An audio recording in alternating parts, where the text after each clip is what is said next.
Hi friends, ఈరోజు మా అమ్మ ఏం చేసిందో తెలుసా? రెడీ చూపిస్తాను. మా అమ్మ ఏం చేస్తుందో చూపిస్తాను. ఏం చేసింది అనేది కాదు, చేస్తుందో చూపిస్తాను. దండి, అమ్మ సంతకి వెళ్ళేసి వచ్చింది. కాళాస్త్రిలో సంత.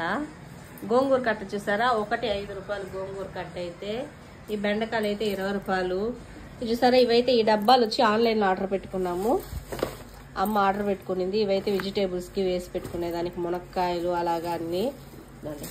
చాలా డేస్ 1 మంత్ వరకు నిలవ ఉంటాయి అన్నమాట. స్వీట్ కార్న్ అయితే ఒకటి 10 రూపాయలు. బాగుంటాయి కదా స్వీట్ కార్న్ కూడా. ఇవి కూడా క్యాబేజీ వచ్చి 10 రూపాయలు ఒకటి. అరటికాయ వచ్చి 10 రూపీస్. ఇవి కూడా ఒకటి. చూసారా? అల్లం చూసారా? 40 రూపీస్కి ఎంత అల్లం వచ్చిందో. ఇది వచ్చి బీట్రూట్ కూడా 10 రూపీస్. పనగంటాకు చిర్రాకు వచ్చి 5 రూపీస్. ఇలాగా అన్ని తక్కువలో తీసింది అమ్మ అయితే. టమాటాలు వచ్చి 100కి 6 kgs అంటే అవి అన్నమాట. ఇది